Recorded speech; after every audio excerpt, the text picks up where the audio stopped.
we here try to form a new culture. We talk about new governance. We should be aware that every form of new governance will come with a new form of citizen as well. It will either use it as a prerequisite or produce it as an outcome, or most likely both. I see the ability to cognitively make sense of the world and compare our insights with those of others as what allowed us to cultivate ourselves as humans. It is, so to say, the cradle of culture itself.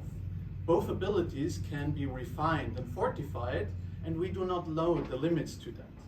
What is evident, though, is that the quality of our insights and communication of those limits the quality of our collective sense-making ability.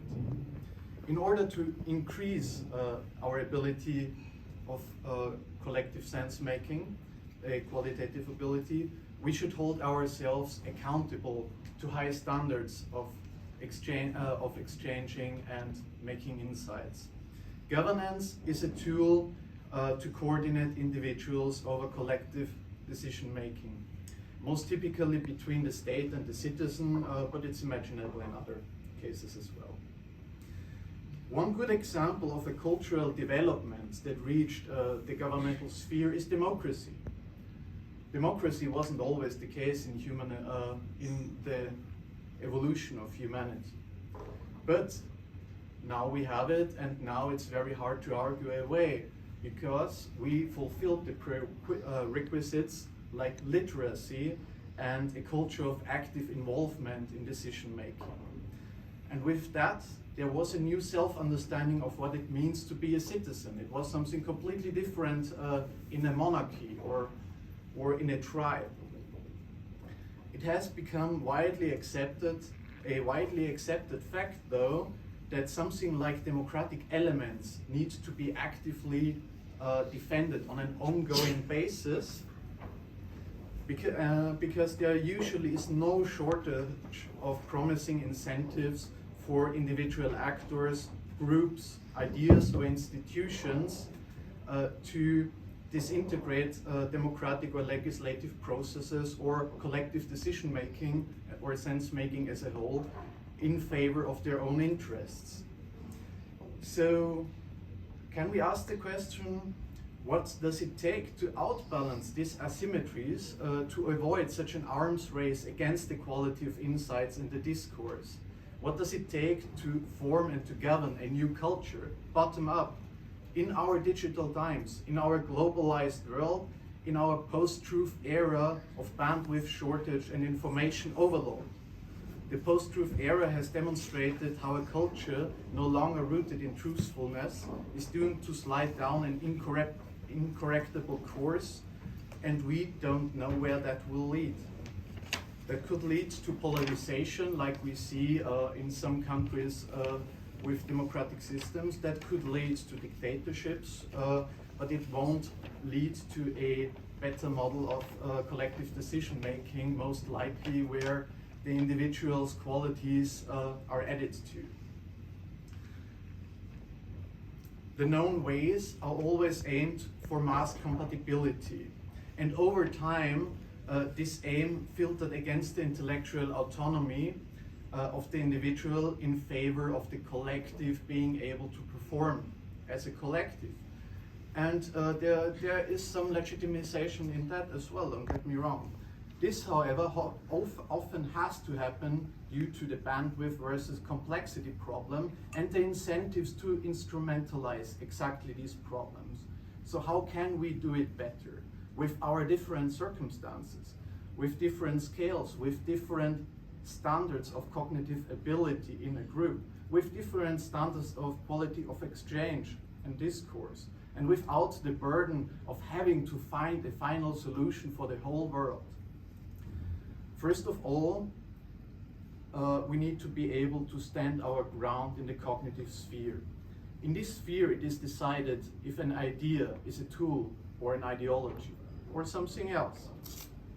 Being able to make good decisions, in order to be able to make good decisions, we need to be able to form good opinions. And in order to do that, we need to refine our skill in individual cognitive sense making, because we cannot know when to externalize knowledge, opinion forming to somebody else. When does it really make sense to do so?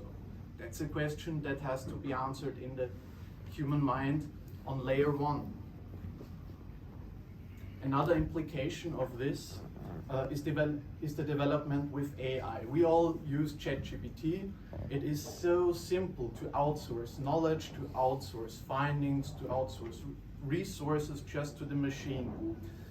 It is very tempting for the human mind to also outsource the sense making, because this is an evolutionary outcome. Our brain needs to save energy. What can we do in order to prevent that? In order to not become NPCs that just are on the receiving end of experience with the machine, or with externalized forces doing all the decision and sense making, and at the end reality forming for us.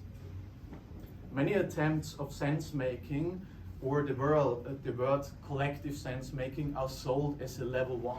Let's do collective sense making as layer 1, and then the individual sense making as layer 2, as far as the layer 1 even allows it. And this is a pattern very often seen. I want to make very sure that we understand that collective sense making can only be what can grow out of individual sense making as layer 1. Only if it makes sense for me to make sense with you, with your layer 1, then we can go into collective sense making. If we start with the collective idea, it's not really individual sense making, because it's filtered by an idea that our individual sense making cannot doubt anymore if we do that. So we need to watch out for that. There is no lobby for our individual cognitive abilities. There will always be a lobby against it. It will always be in the best interests of somebody else for you to lower your awareness of the situation, so that they can position their interests without you interfering with it. That will never change.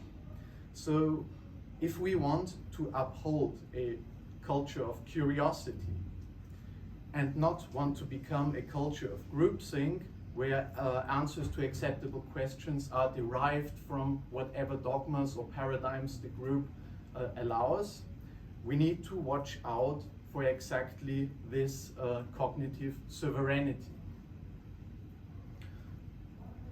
If we fail in doing that, we cannot produce a new culture, because we will inherently copy what other people bring to us, and we do not have any tools to defend against that. There are circumstances that incentivize intellectual laziness by offering an easy way out of the responsibility of high quality sense making. That could be an invitation to outsource your sense making to others, but that could be as simple as it being higher rewarded to stay silent than to make a comment that might be wrong. That also is an invitation for that already. There could also be practices that do not meet the cognitive or neurological prerequisites in order to even allow opinions to form on the level 1 basis. If we do everything together in a group with music in the background, or with maximal noise, and with minimalizing our ability of awareness, then we lower our ability to make better sense together and to form better decision-making strategies. What to look out for? Established institutions that claim truth on a halo of legitimacy and benevolence, often in the name of unity, humanity, human rights, equality, justice, peace, nature, or something that we all can agree on that is good and there's nothing to doubt about it. In order to do so, we need to get aware of our cognitive abilities and how to use them. And because I'm surely not the right guy to teach that to you, I brought a cognitive scientist from our rationality community in Vienna that also introduced me to the world of rational thinking and decision making, and very many adjacent topics. Anna Riedl.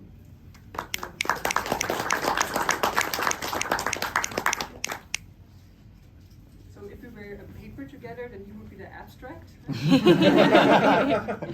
So I try to fill in the details.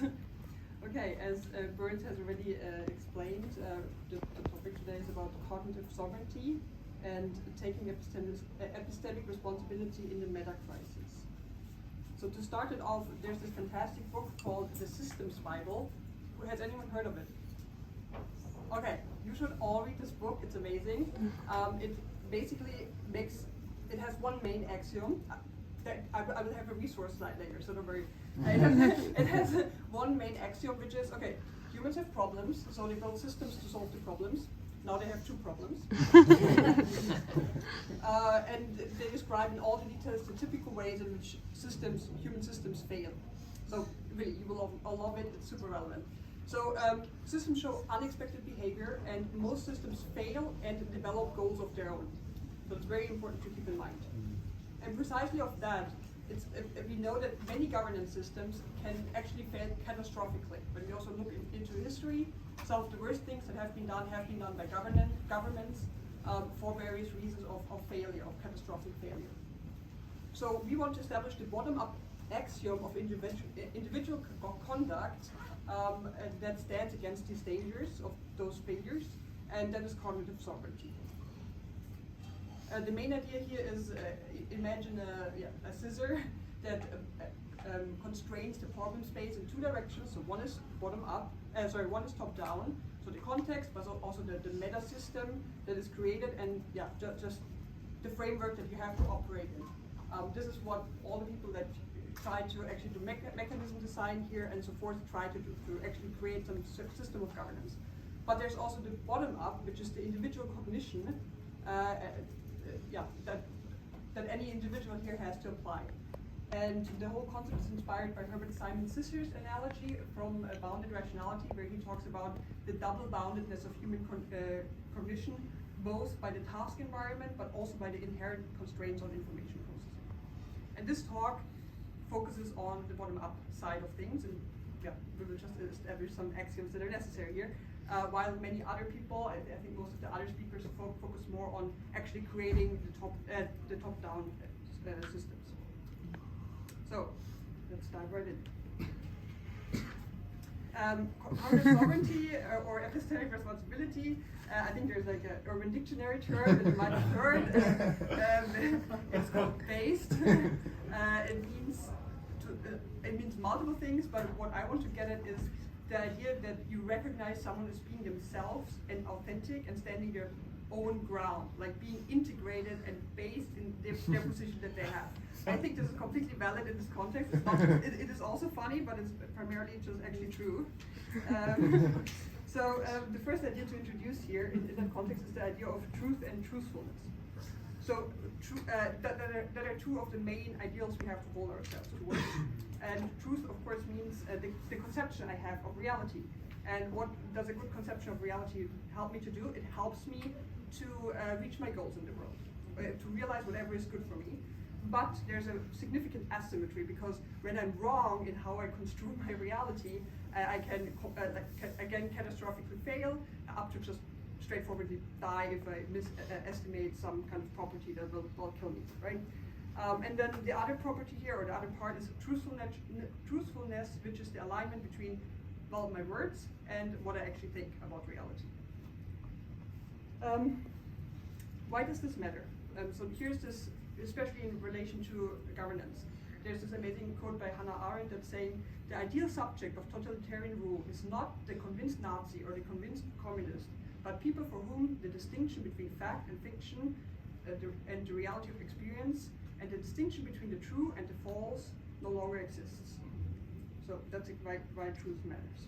There's also another quote that is probably even more relevant, because you might think, well, if I just have the right goals and values, I can just do whatever it takes to realize them. But there's the quote, or we have the knowledge that intention often doesn't matter, or even worse, often good intention lead to very bad outcomes. There's the quote by Solzhenitsyn, who says, if only we're all so simple, if only there were evil people somewhere insidiously committing evil deeds, and it were necessary only to separate them from the rest of us and destroy them. But the line dividing good and evil cuts through the heart of every human being. So it's the problem of actually limiting negative outcomes by just the inherent dynamics of human life, which also means everyone has the seed of a capacity to do really horrible things, often in the name of an utopia or an ideology. And Alexander Solzhenitsyn also says, one man who stopped lying could bring down tyranny. And the most archetypal sentence to visualize this is, of course, the emperor has no clothes. Because what happens in that one moment? Everyone is silent, everyone sees the same thing, everyone kind of has this sense. But the moment one person says it, everyone else can finally agree, this is what we all saw. But someone has to go forward and say it. And it completely changes the whole dynamic from everyone standing, bowing to the authority, to everyone laughing and agreeing that we can overthrow this and not believe in it. So it's all one person that needs to speak up. And that's the two main values I advocate for here. But the more important thing is the argument why those two aspects, the orientation towards truth and the process of truthfulness, mutually aid each other. And to show this dynamic of how the two reinforce and help each other, I will first give some examples from behavioral economics. Namely the cognitive reflection tasks. I hope not everyone knows them yet, but let's get through them. So a bet in a ball costs $1.10 in total. If the bet costs $1 more than the ball, how much does the ball cost? 5 cents. Okay, did everyone just think 10?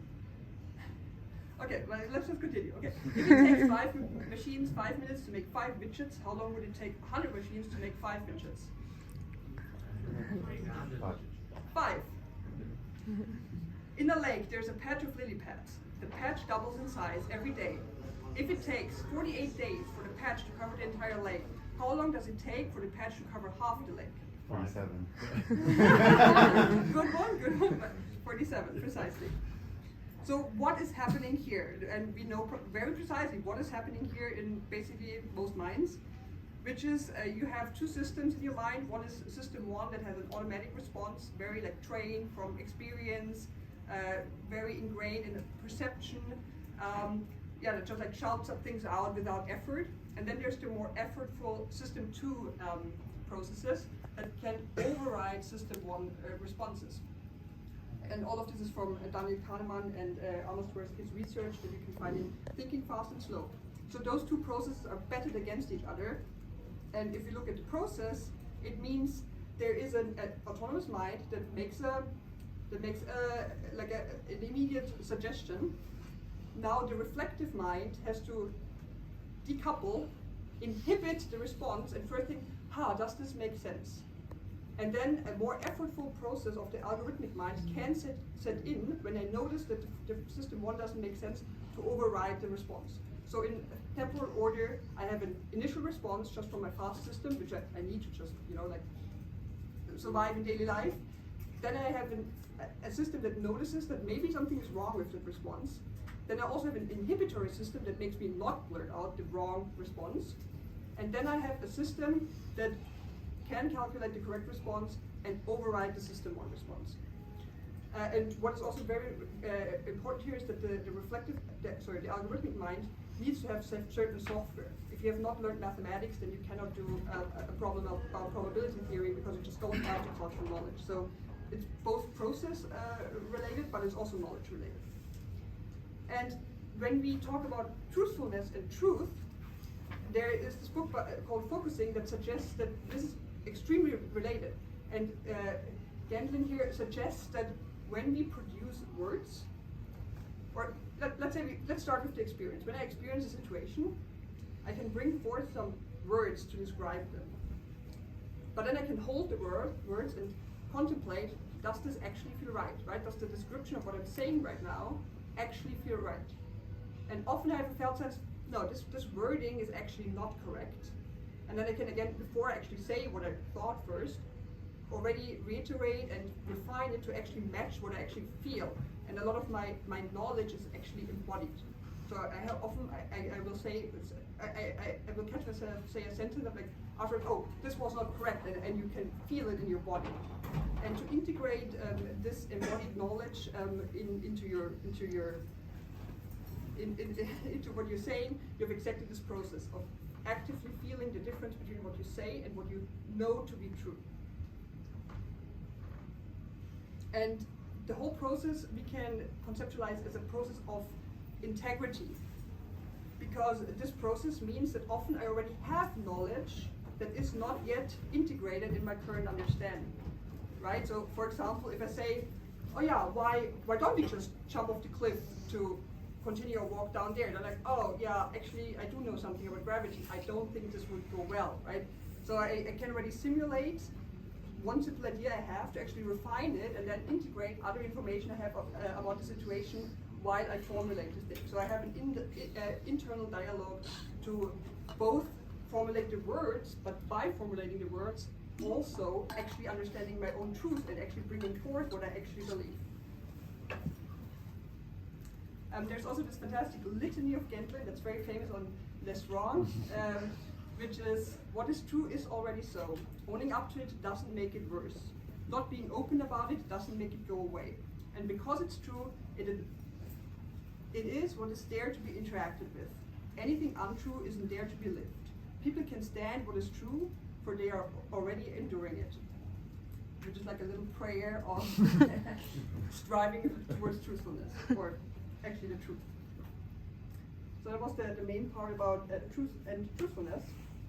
Next part is the idea of epistemic responsibility. And what does this actually mean?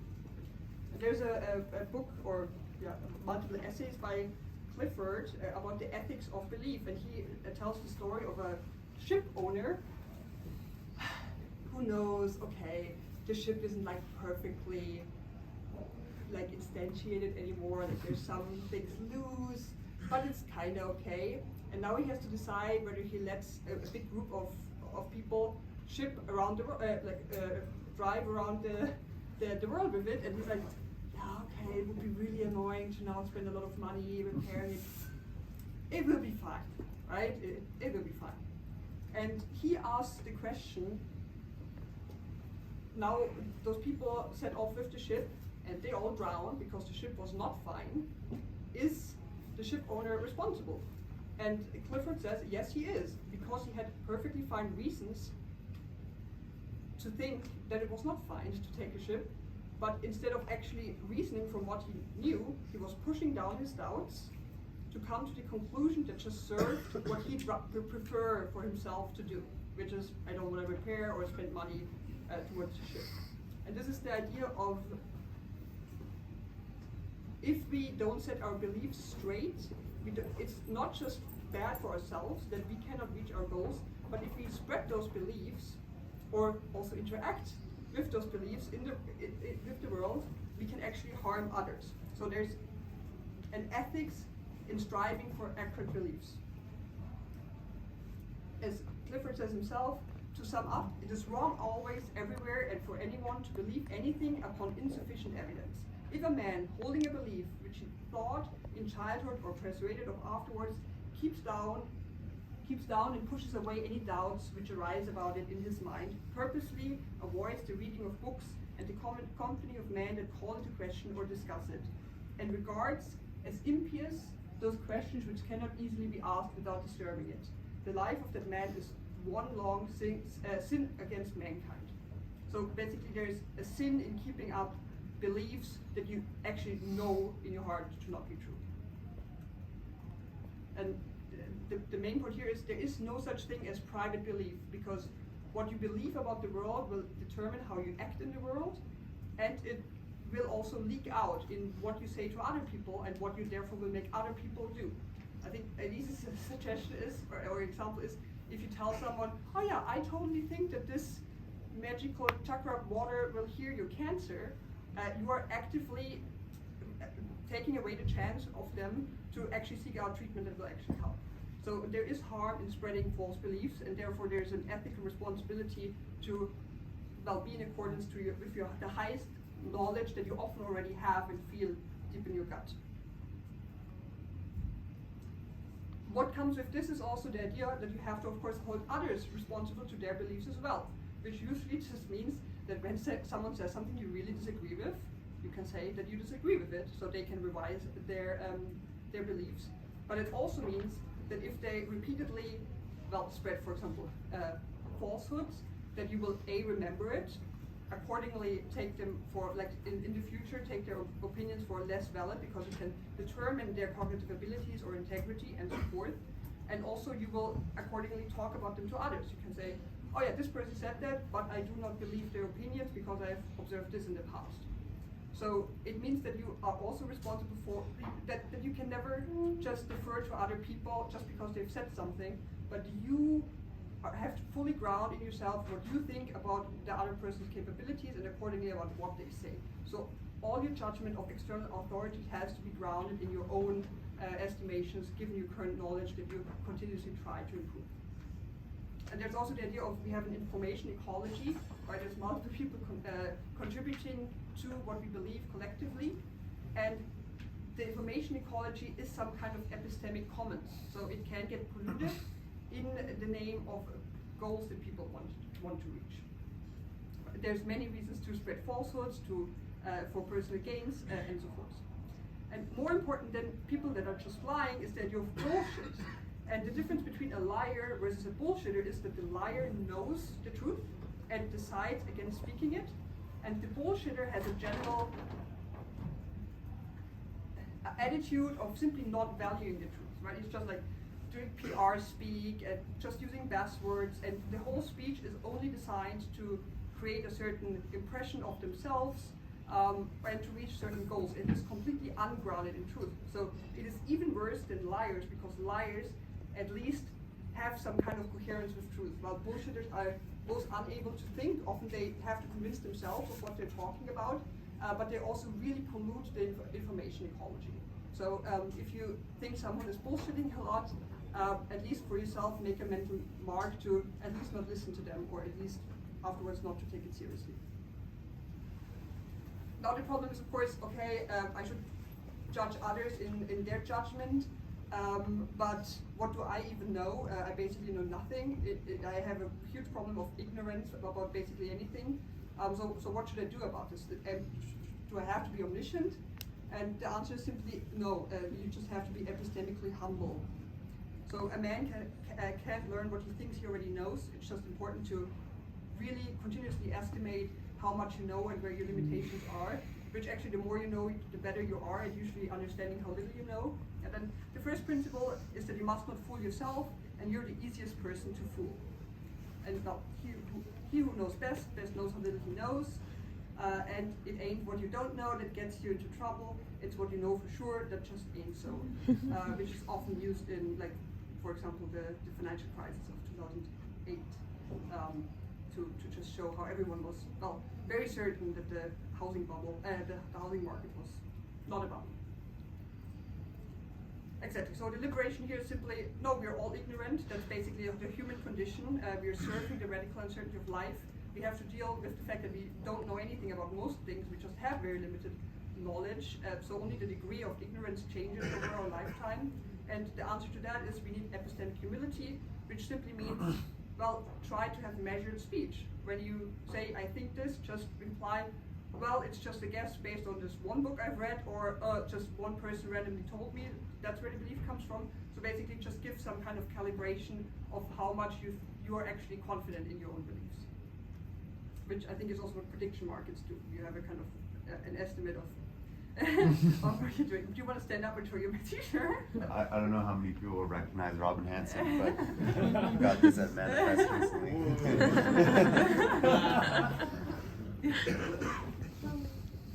Okay, this was not. No. Okay.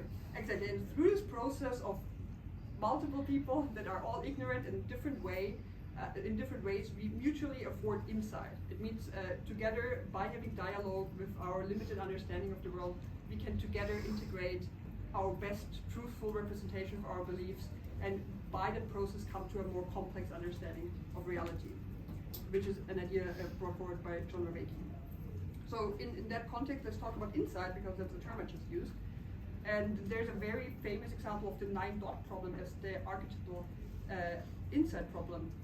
And insight is usually about the problem that whenever you interact with reality, you cannot just operate with it as an accumulation of objective facts, but usually you have to decide what you foreground and what is relevant about the environment, which means you have to solve the frame problem exactly, decide which part you focus on and how you construe the problem of reality. And the 9-dot problem shows exactly that. So the 9-dot problem says you have 9 dots and you now have to solve the problem of connecting all of them with, I think, 4 lines that are all connected. And you, and you have to get to all of the dots. Okay, I'll just let you try out. So what usually happens is now that people will try out a lot and fail because it doesn't really work. And then at some point, you notice that in your mind you somehow thought there's some additional rules that I didn't mention that you also have to apply to, and this is exactly where thinking outside the box comes from, because this is the solution. Oh, wow. Because you, even though I didn't say the rule, you assume there's the rule, oh, it has to stay inside of the square, which I didn't say. And once you realize you are allowed to go outside of it, you can solve the problem. And this is exactly the moment of insight where you had one construal, you realize, oh, this was wrong, and suddenly because you jump to a new one, you are able to act differently, or in this case, just solve the problem. This is often visualized as this idea that you have a certain kind of frame that has more order or complexity, because while being confronted with a problem, the frame completely breaks down. You notice this does not actually help. You have this kind of chaos that you submerge in. But then a new frame establishes where you have a higher complexity understanding and are also now able to create new solutions that were completely invisible to you before, even though they existed before. And this is exactly this state that dialogue can mutually afford people by engaging in truthful communication about their best understanding of the world. This kind of exchange of thesis, antithesis, and synthesis, that's an ongoing creation of better models and how to act in the world. Beyond this process, there was the concept of wisdom that John Vervaeke and Ferraro have widely published on, which is the idea that you need the process of self-transformation through integration of information, and it helps you to change your cognitive processing to overcome deception, and again, like with the insight problem, interact with reality in a new way. Okay, but now you could say, okay, this is all nice, we can all just like speak truthfully, but aren't there incentives? Aren't there some inherent problems that give me reasons to not always be truthful? Right, so as I said before, there are good reasons why people pollute the information ecology and the epistemic commons, and that usually means because when you bullshit or you just misconstrue something, usually you can gain something from it. I can sell my project better than it is. I can recommend the project of my friend, even though I secretly know it's not that good, but I wanted to get funding. So there's always many reasons to, not speak the truth.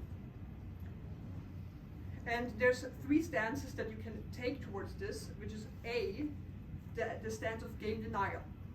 You try to solve the problem of real life games by just pretending they aren't there.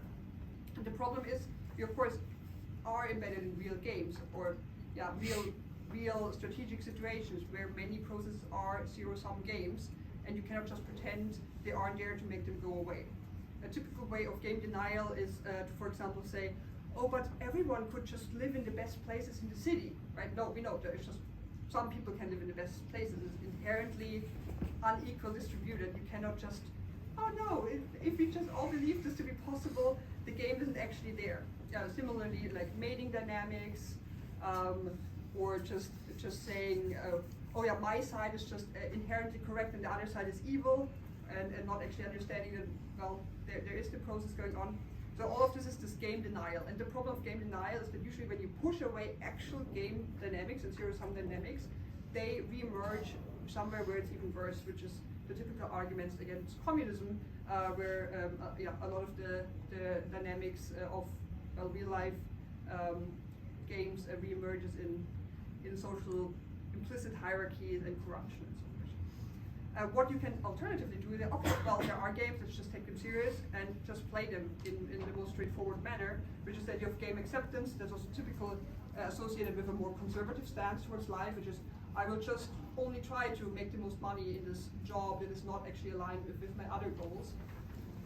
But Hansi Freinacht in the book Nordic Ideology suggests this kind of meta stance of game change, where you have a perspectival nuanced view between there are games that are real, we take them into account, we take measures to account for them, but we also look for the places where you can actually change the game dynamics and create non-zero sum games or positive sum games. Yeah, I very much recommend reading the book, and for me this was one of a total game changer. Another book in this context is probably Finite and Infinite Games. Another book about incentives that's just brilliant is actually by Robin Hanson and Kevin Simler. It's called The Elephant in the Brain, and it talks about basically the inner game of incentives, which is that we often have all those voices that produce exactly the output that we need to win certain games, right? We justify our own behaviors to ourselves, and then we might believe it that we only were acting to the benefits of all humanity, while pushing down that we again actually know this to not be true. One famous experiment that the main ideas here are based on is that you have the split brain patient, where one hand does a thing, the other half of the brain doesn't even know why the other side reacts to the thing, but then can make up a perfectly fine story why this is the case with zero knowledge what actually was going on, to just show how powerful our language system is to, well, bullshit ourselves. And this is what the entire book is about, just this idea of, well, we want to signal to other people to get social status, which is great because we all want power and money and a good reputation, but all those things are, of course, often to the detriment of finding truth and also to other social projects. So finding the stance towards integrity is really important. And one question I really like in this context to ask myself, and you can also ask yourself, is do you believe something that's costly? Do you have some beliefs that in your environment would not be, well, beneficial? And the idea here is that, well, if everything you believe magically is also exactly what your environment believes, then maybe you just back-propagated whatever makes you adapted and light in your environment towards your action, to your beliefs. So it means you are not standing your ground, it means you're not thinking for yourself, even though it might feel like it because your social environment might, well, read a lot of books and have fantastic reasoning that, or like at least or rationalizations for why they have certain beliefs. But if you're 100% aligned with the people around you, then there's a huge problem and you should be really worried.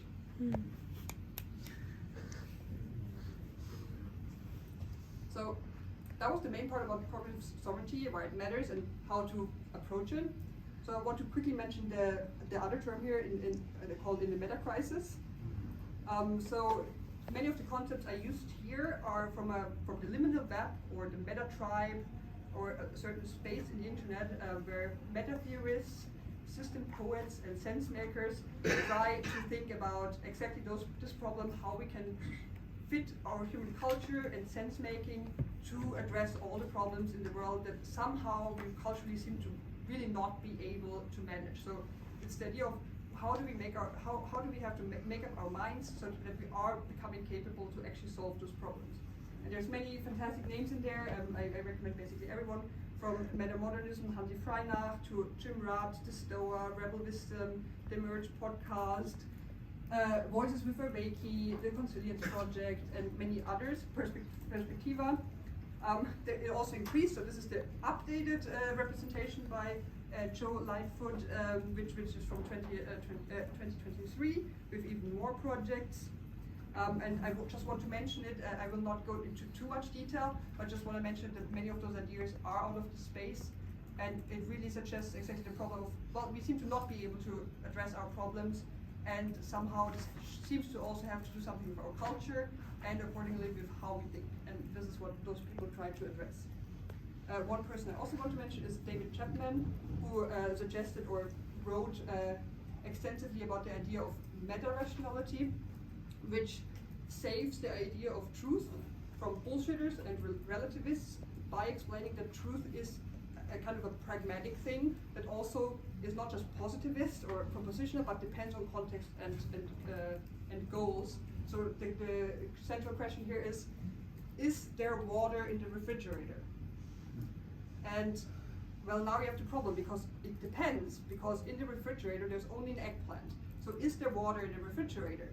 And if you ask me, you want to drink something, well, there's no water in the refrigerator. But if you are a chemist and you want to store something, and if it interacts with any water molecule, then yes, there's water in the refrigerator in the cells of the eggplant. It shows that there can still be objective truth, but it also is still pragmatic and context and goal dependent. And this is the idea of meta-rationality, that we need both systematicity and truth, but also this fluid ability to shift between different systems of thought. One main problem I see with meta-rationality is that I haven't yet found a good emoji to represent it on Twitter.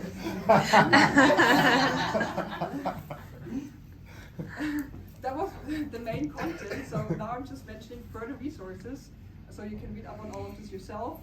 So first of all, this is the summary slide of all the things I've mentioned so far, if you want to take a picture. Systems Bible, Gulag Archipelago, Nordic ideology, many more focusing on bullshit. But there's also more. So regarding a stance of orienting yourself towards truth, one of my favorite books is The Scout Mindset by Julia Galef, who's also the founder of the Center for Applied Rationality, which itself also both has great workshops, but also online resources that I do really recommend, like checklists of rationality habits.